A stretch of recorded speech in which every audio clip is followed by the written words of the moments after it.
Hello, I'm Dr. Stephen Copp, a senior lecturer based in the Department of Law at Bournemouth University, where I specialise in corporate law. One of the most important questions of our time is why some countries prosper and others don't. The 2007 Index of Economic Freedom showed that the average income in the world's freest countries was 5 times that in the world's least free countries. The quality of a country's laws are a key factor in assessing whether a country is free or not. As a legal academic, I'm deeply troubled by how little legal scholarship is devoted to trying to address the important role that law might play in increasing personal freedom, promoting economic prosperity, and reducing poverty. Instead, academic legal thinking is usually restricted to what's euphemistically called black-letter law, a technique essentially limited to identifying and explaining relevant rules of law, often accompanied by some journalistic comment without any clear disciplinary base. Academic lawyers all too often pour scorn on the contribution economics might make to law, seeing economics as all about money. Of course, if you're poor, money matters a lot. The Legal Foundations of Free Markets is an edited collection of papers which has been published by the Institute of Economic Affairs. It is published in hard copy and can also be downloaded from the IEA's website free of charge. I hope this book will stir up a debate both about the nature and direction of legal scholarship, but also about how the law can make a positive contribution to economic prosperity. The book contains 10 chapters with contributions from some of the world's best-known experts in law and economics, both from the US and the UK. It's been more than 2 years in gestation. The authors also, I should say, have a little fun along the way. For example, did you know that one of the earliest examples of the legal protection of the environment can be traced back to a civil dispute in 1608 between neighbours over the smell of a pigsty?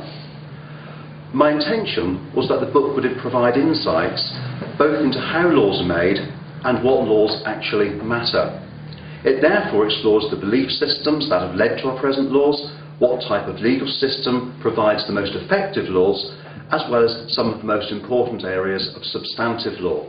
These include contract law, competition law, company law, and environmental law. Nor does it fall into the trap that many do of assuming that the law is necessarily the answer to all of life's problems. It poses early on the question whether markets need government at all. What themes then emerge from this book? Well, the first is that law is just one way of shaping how self-interested and rational people behave, and of guiding them towards choosing to pursue their ends through markets based on voluntary agreement rather than, say, theft and cheating, which aren't. As Peter Leaston shows in his chapter, Do Markets Need Government? People are perfectly capable of coming up with their own solutions to problems of trading without the help of government coercive machinery. This is well known from the sphere of commercial law, but Peter also goes on to show that people can sort out their own solutions to criminality as well. What we believe matters as well, something illustrated by Sam Gregg's chapter on natural law, scholasticism and markets. Western civilization is deeply rooted in Christian values, many of which provide a low-cost way of guiding people towards markets by discouraging theft, lying and other forms of conduct which are inconsistent with markets. The second main theme of the book is that the system by which laws are produced deserves at least as much attention as the actual laws themselves.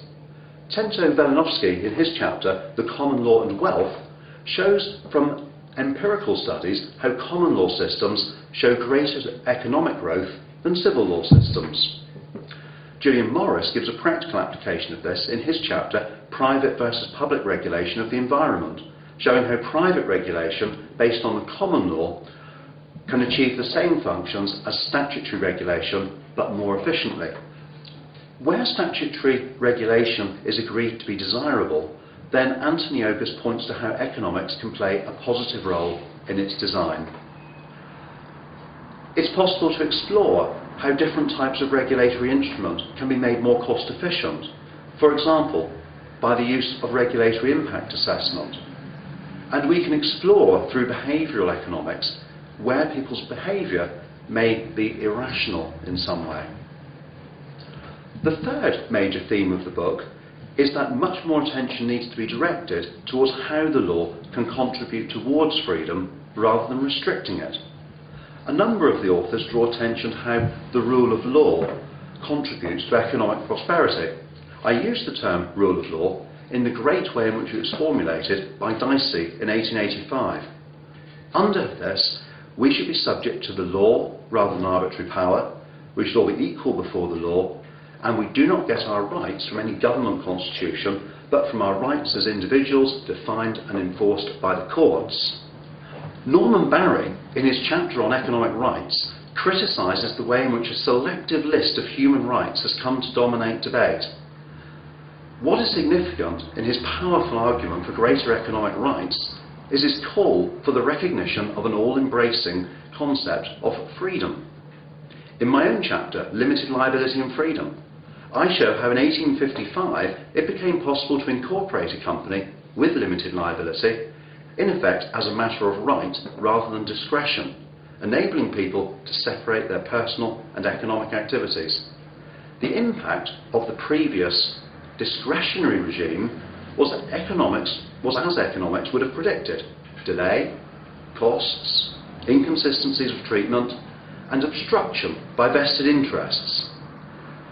Limited liability is a major contributor to our economic freedom. As well as these major themes that pervade the book, many other important issues come out of particular chapters.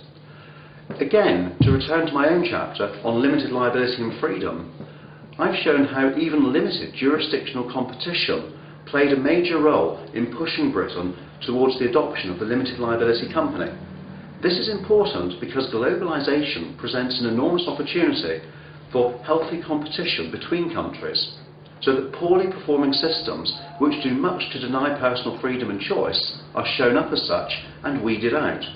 We must be on our guard against those who see global regulation as the opportunity of globalisation.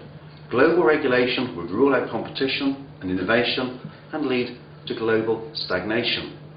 Finally, the book points to how flaws are creeping into areas of law which should play an important role in supporting markets. David Campbell, in his chapter Breach of Contract and the Efficiency of Markets, criticises recent judicial developments in the law of contract based on justice as threatening the efficient role of the law. Richard Epstein, in his chapter on unilateral practices and the dominant firm, the EC and the US, criticises one of the EC's most important weapons in its competition law armoury, Article 82, which governs the abuse of a dominant position. What he says is that it embeds uncertainty into the law and is more intrusive than US law. It threatens innovation and consequently competition, matters which are essential for a free market.